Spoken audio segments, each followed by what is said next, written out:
تماشاوان این هجا بنیرن هول پشت مدبینن آسایش حکومت سوریه اف چند روزن دست بگرتنا ولاتین کرد للشامه کرنه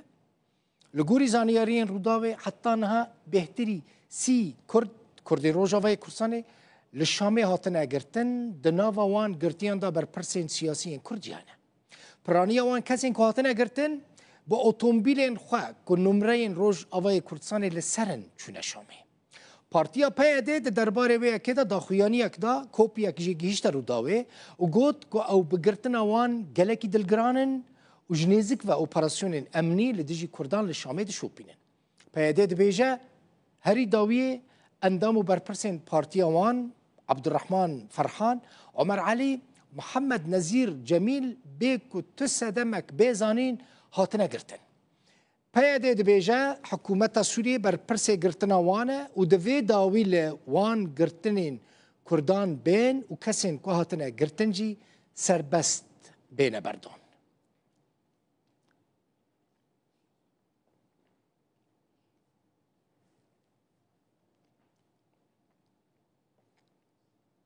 ویجوارا بیجم هنک آلیین که حزدکن امریکا دفج کردان کردین روش آوای کرسانه برده رکلاموی یکی دکن که امریکا جروجاوا درد کفه جروجاوای کرسانه کرد بتنه دمینن لزویج ورا بیجم تشتکی فیرنگی تنایا حتی نه نیزی که 1500 سربازن امریکی لسوری و لروج آوای کرسانه هنه بارگهن هری مزن ین سربازن امریکی لکدرینه لروجاوای کردستانه نونر مسده مجلس سوریا دموکراتیک علی رحمون لشامه دبیجه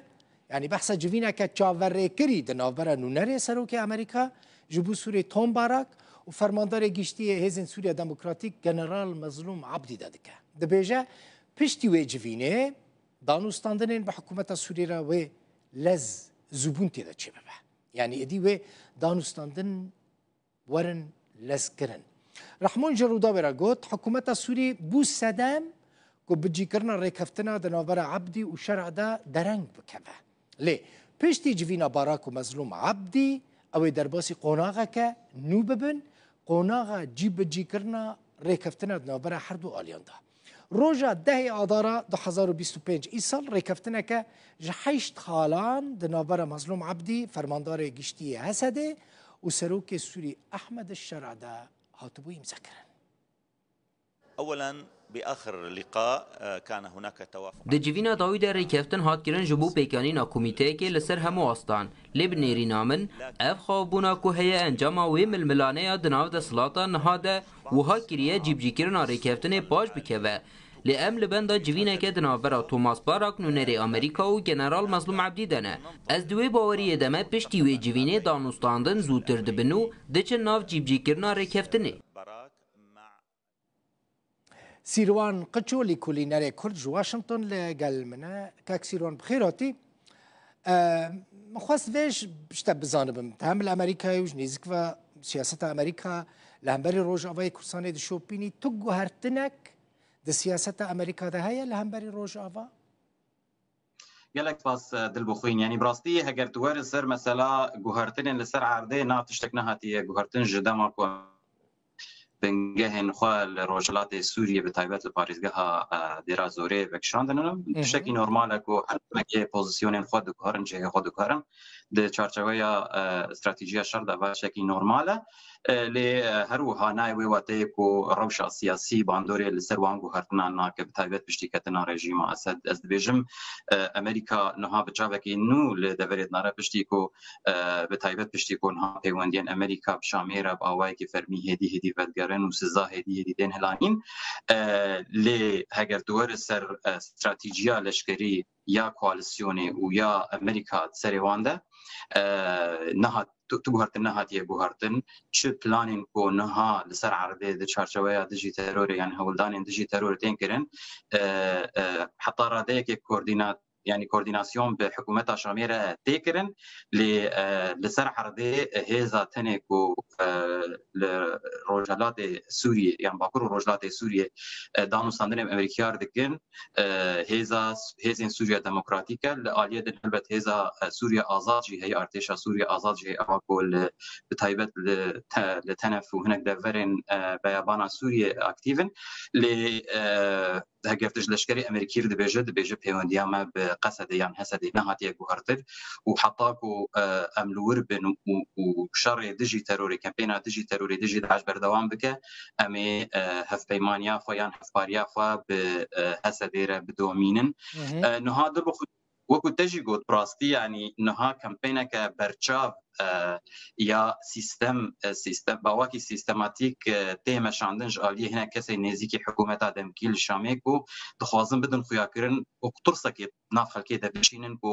êdî wê qesedê were hilweşandin wê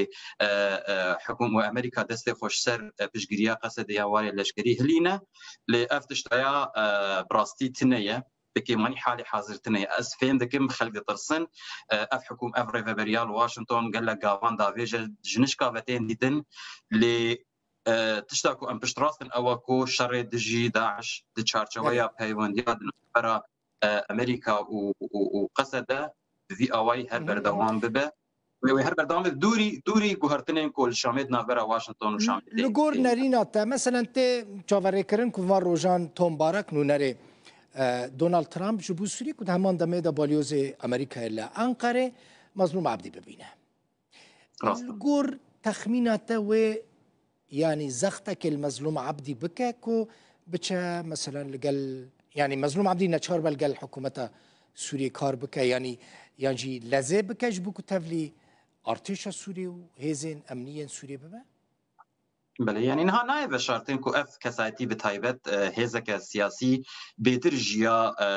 باليوزكي هي براستي يعني فايل سوريا وقالك فايل دنيين ام بيجن دوسين دنيين دفرج دست ماركو روبيو وتيما اولكاريان اجتماعي يعني كونسي اولكاريان اجتماعي هاتنا در خصن دستي ويجبر كسايتك دوستك نيزيكي ترامب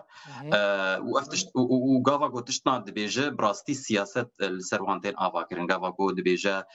ببشكي بكك کارکری یان دقوناغ گشپوناغ ده هفکاریک دناف برامه و بشکی بککه هبو افای نرینا حکومت امریکی براستی نه دیپلماتیکی نورماله دیپلمات بگشتی وزارت دروا تشتی نوصاب وی اوایکی برچاو وکری نابیجن لی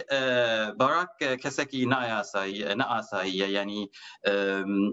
هالوستنوی بچکی بلکی سیر و عجیب تندیدن گاوا بحثا سایکس پیکو دکاو دبیج از گوهرتنی او گوهرتنین کو سایکس پیکو بری صد چند ساله پیک آنین امریکا وی که دوباره ناکه امی چار نویس خلک اندوره خم دست اندوره ده و همان دمی ده گلک تشتال سر هنک آلیان فرض دکه بلکی تخو یا کرن کو براستی دل بخوین نه دوست کردای نه وکاله کردای و کو گلک کردای وی دکر کو مارکو روبیو کسکی همش سیاست روجات نافین تدگه و همجی کردا حز دکه نزیکی کردای همه باشور همجی روا کسی وکو مایک والز انا مخابن هاتن دور خستن مایک والز پست اخوا در خستن بو ببا نونري امريكا لنتوينك بوي وروبيو جي حطاره ديك دفي دوسيه بتايبت وهناك دوسيه عندن رولاوي هاتيه بوشكرين يان هاتيه لاواسكرين لي تام باراك تشتكي تخوازج هر كسي ربيجه از كسكي دفري باش فهم دكم وهم هر كس دزانه او براغاز لبنانيه از دفري باش فهم دكم از دكارم في دوسيه بريا بيوندين ام بيجن شر الدبلوماسي او دبلوماسيا مكوكيكو اوايكي بردوام دريا سردانا تكتي اسكارم ويك بيك بينم نهاوي بفرمانداري قصدير يعني نوچهاتیه پشراس کردن و رونشنک چه ببه و هروها لگل رایدار و برپرسین حکومت هریما کردستانیان باشوری کردستانی و جوین پیک بین لی از نابینم کو او شوی کو براستی راگهاندنا نیف فرمیا سوریه دبیجه کو ور و فشار مظلوم عادی بک و هناك داخوازج کردستان عراقی بک کو روشه پیوندیه بو هر بتایبت پشتی کو نرمبونک یان گرمبونک د پیوندیان د ناورا روجاوا و باشور ده هاتنه پیدا کردن افتشتاي از نابينم جبركو از نها هلوستا كردستان عراقي لواشنطن بيوندي وين اصلا هري باش لنا لقال واشنطن از باور دكم حكومتها هريما كردستاني دزانه كو تشدس كفتين كو نها دفي قناغي بتايبت الروجافا ورم باراستن دبرجواندیا نتنه دبرجواندیا نتویه هرما کردستانی لیه لی دبرج کوراهیه که استراتژیه جبوی ده حال حاضر ده از باورد کم ترسی ویه که دل بخوین و رایدار کرد ین لباشور حول بدن یعنی حکومت هرما کردستانی و وینرینه لواشنطن بکارن که هن کارن وقت چاوه هنها دانستاندنه بمردکن وکو هولیر و ده همان دمیده پیوندیه که استراتژیک به بغداد هي هندکارن همان شوی لروجاوای کردستانی شپیک بین از نابجم و صدی صد وکف بین روش صدی صد بگمان انا لی نها هولك تاكرن هناك دوست كردان لو كونغرس جي هنا مخابن كونغرس نها حطارة ديك نرينا ترامب هم بيزدك ل دوستين كردانيين كوماري وديمقراط الكونغرس هنا هول ددنكو اف بي وندي بكيماني ببا استك ورا برين بو استك دن كوتيدا كرد ببن خودي ستاتويك لفيدا بري تشريفا بريا خسر بشكل كينو ياجي شويكي فدرال بكو كرد تيدا فيك اف كيانك ودناف تحت وسط صالين داويدا هاتيه تامزراندن بباريزن افتشتايا براستي هي البخوين حتى كي جان رادي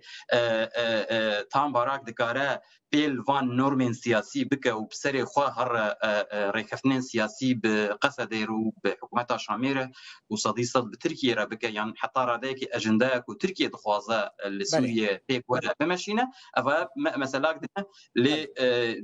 كرد نقل كي بهيفي بن براستي حتى بقى هينجي قالك دوست كردان دناف كونغرس امريكي ده هي انا قالك سبوس سيروان قچو لكوليناري كرد ج واشنطن سباس